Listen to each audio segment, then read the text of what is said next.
અને આપ જોઈ રહ્યા છો CB24 ન્યૂઝ। રાજ્યમાં આરટીઓ સામે વધુ એક વિવાદ ઊભો થઈ રહ્યો છે, જેમાં 1 એપ્રિલ 2021 પછી ખરીદેલી કાર, બસ અને ટ્રક સહિતના વાહનો બ્લેકલિસ્ટ કરાયા હોવાની ફરિયાદ સામે આવી છે। સમગ્ર રાજ્યમાં અંદાજે 9 લાખથી વધુ વાહનો બ્લેકલિસ્ટ કરવામાં આવ્યા હોવાની વિગતો સામે આવી રહી છે। રાજ્યના વાહન વ્યવહાર વિભાગે રજિસ્ટ્રેશન ફી ભરવાની પેન્ડિંગ હોવાનું જણાવીને બ્લોક કર્યા છે તેવી વિગતો સામે આવી છે।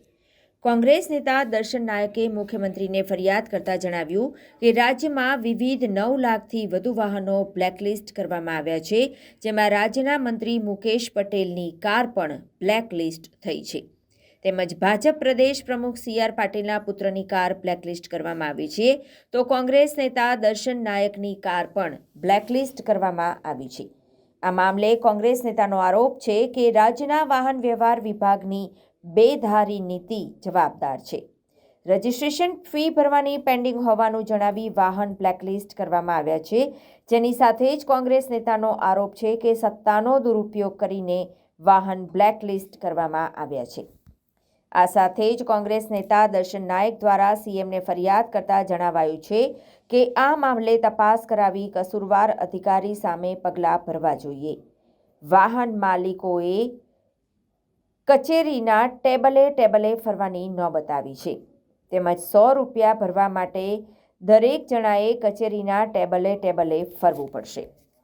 કોઈ બીજી ઘટના બને તો વાહન ચાલકો જો વાહન બ્લેકલિસ્ટ થાય તો તમે કલ્પના કરો કે કાયદાકીય રીતે શું પરિસ્થિતિનું નિર્માણ થાય।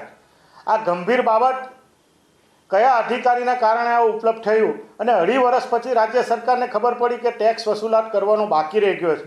નવાઈની વાત એ છે, દુઃખની વાત એ છે કે આમાં ફક્ત 240 રૂપિયા જેટલા ટેક્સ બાકી છે એમ કરીને બ્લેકલિસ્ટ વાહનો બ્લોક કરવામાં આવ્યા છે।